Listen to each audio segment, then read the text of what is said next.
नमस्कार दोस्तों। आज चलिए देखते हैं हम बहुपद के बारे में बताएंगे और सीधे इसका हमारा सीधे टारगेट बोर्ड पर है।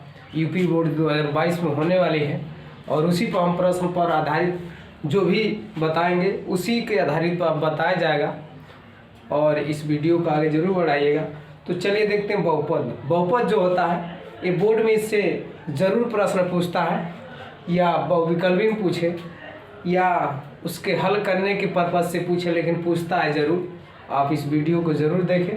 सीधे बोर्ड में हमारा मतलब सिद्धांत है कि बोर्ड में ही टारगेट, ठीक ना। बहुपद जो होता है, बहुपद का जो इक्वेशन होता है हर एक, या तो आप 10वीं में पढ़ें या 11वीं में पढ़ें, जो बहुपद का इक्वेशन वो कभी भी चेंज नहीं हो सकता है, सिर्फ उसका लिखने का तरीका अलग अलग। लेकिन देखिए बहुपद जो होता है, देखो पी एक्स से दर्शाते हैं।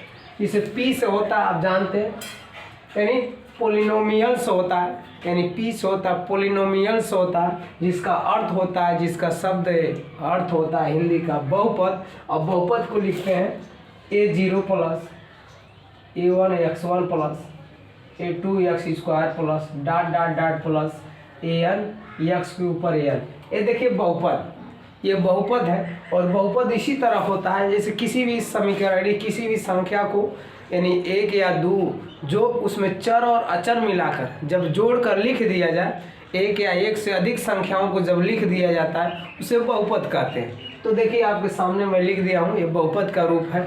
लेकिन अब हम बात करेंगे शून्यक। शून्यक की बात करेंगे। पहले के लोग, यानी इसी को शून्यक को हम मूल पढ़ते थे। पहले हम मूल्य को शून्य, पहले आप लोग पढ़े नहीं होंगे, लेकिन जो पढ़े होंगे उसकी बात कर रहा हूँ। इसी पर मूल्य को हम, यानी शून्य को आज के डेट में एनसीईआरटी पैटर्न के रूप में ये शून्य पढ़ते हैं, लेकिन पहले हम लोग इसी को मूल पढ़ते थे। यानी मूल को ही चेंज कर दिए क्या, शून्य। समझने वाले बहुत लोग सोचते हैं कि मूल पहले पढ़ाया जाता, अब शून्य पढ़ाया जा रहा है, लेकिन इसमें कोई दिक्कत नहीं। सिर्फ मूल के जगह क्या बोलेंगे, शून्य बोलेंगे। तो जो शून्यक होता है, शून्यक का जो पद्धति होती है क्या होता है, देखिए पहले नंबर शून्यक जो होता है, शून्यक का जो मतलब होता है वो क्या होना चाहिए। जैसे फार्मूला होता है कोई भी समीकरण का, किसी भी चीज़ को निकालने से पहले हमको बेस जाना जरूरी होता है। बहुपद का एक हमारा क्या होता है, इक्वेशन होता है, समीकरण होता है, जैसे कि ax² plus bx plus c equal to 0। ये आप लोग जानते हैं बहुपद का इक्वेशन होता है, यह बहुपद का समीकरण होता है। इसमें इसी प्रकार एक और हम जानते हैं कि बहुपद का जो अलग समीकरण होता है वो क्या होता है, जिसके द्विघात समीकरण बनाया जाता है। शून्य के 2 दिया रहे, 3 दिया रहे, उस पर हम क्या बना सकते हैं, द्विघात समीकरण बना सकते हैं। लेकिन यह हम कह सकते हैं, या जैसे कि कोई पूछेगा बहुपद क्या है, अब देखिए इसे बहुपद कहेंगे, इसे भी बहुपद द्विघात समीकरण के, द्विघात समीकरण का क्या इक्वेशन है, यानी बहुपद का जो द्विघात समीकरण होता है उसका क्या है, समीकरण है।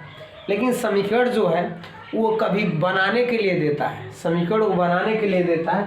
तो समीकरण देखिए बनाने के लिए देता है, लेकिन हम लिखते हैं कैसे, सबसे पहले शून्यक जाने तो लिखा जाएगा शून्यक। जैसे हम माना कि हमारा जो शून्यक होगा, एक क्या अल्फा मान लेंगे और दूसरा क्या मान लेंगे, बीटा। माना कि हमारा शून्यक जो होगा पहला अल्फा होगा, दूसरा क्या होगा, बीटा होगा।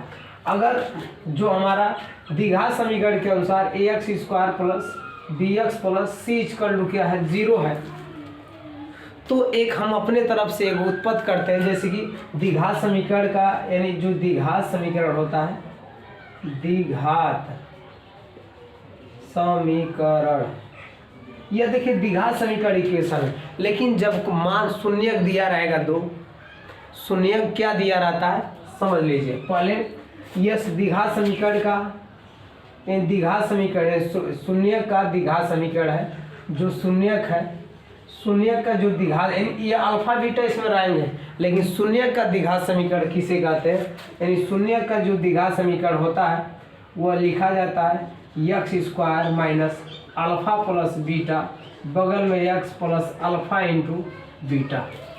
यह द्विघात समीकरण, यानी इसके बराबर हम क्या इक्वल टू मान लें क्या 0 लिख सकते हैं, ठीक है। अगर समीकरण बोलेगा तो इसके बराबर क्या लिखेंगे, 0 जरूर लिखना पड़ेगा, क्योंकि ये द्विघात समीकरण है जिसके बराबर हम क्या मानेंगे, इसके बराबर 0 मानेंगे। तो देखिए ये अल्फा प्लस बीटा क्या होता है, अगर अल्फा प्लस बीटा को जोड़ दिया जाए तो इसे कहते हैं शून्यक का योग, यानी इसे कहते हैं शून्यक का योगफल।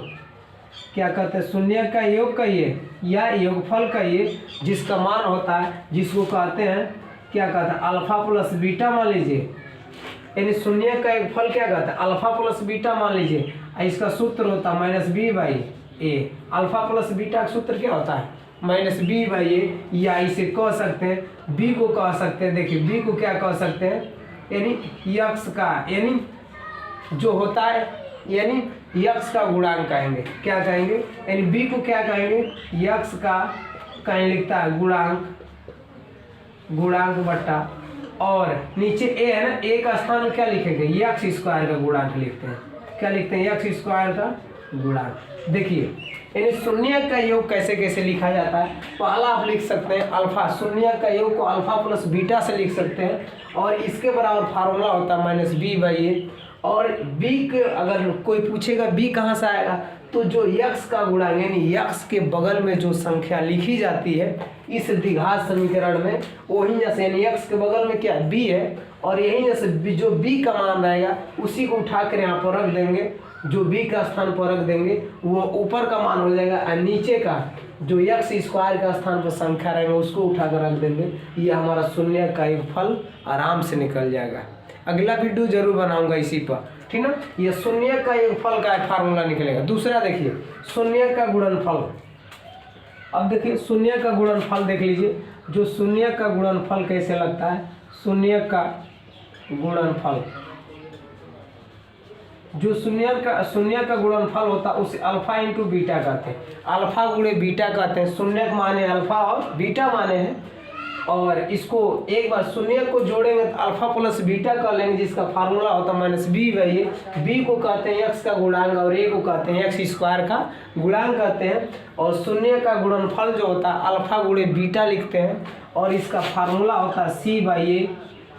इसका जो अनुपात मान होता है, अनुपात में मान जो लिखा जाता है वो c/a के रूप में लिखा जाता है, जहाँ c को कहते हैं अचर पद, अचर पद कहते हैं, यानी कभी भी द्विघात समीकरण में इस पर कभी भी चर संख्या नहीं रह सकती। अचर संख्या जैसे कि 2 3 4 5 6 वही यहाँ पर रखता है, उसी को क्या कहते हैं अचर संख्या। सी को क्या यानी कहीं यहाँ पर यक्स आपको नहीं मिलेगा, ठीक है। इस संख्या पर आप यक्स की यानी यक्स के साथ कोई भी संख्या यानी संख्या के साथ यक्स नहीं मिलेगा, इसीलिए इसे क्या कहते हैं अचर पद कहते हैं।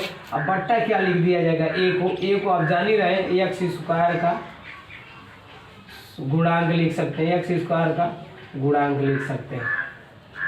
तो इस प्रकार अगर आपको यह सूत्र पहले देख लीजिए, अगर बेहतरीन आपको अच्छा लगे तो आगे जरूर बढ़ाइएगा। लेकिन कुछ ये देखिए शून्य का द्विघात समीकरण अगर पूछेगा कि शून्य का फल इतना दिया है, गुणनफल इतना दिया है, तो द्विघात शून्य का द्विघात समीकरण ज्ञात कीजिए।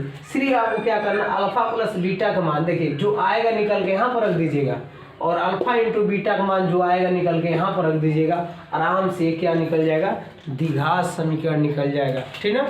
तो आगे जरूर इस वीडियो को बढ़ाइएगा। नमस्कार।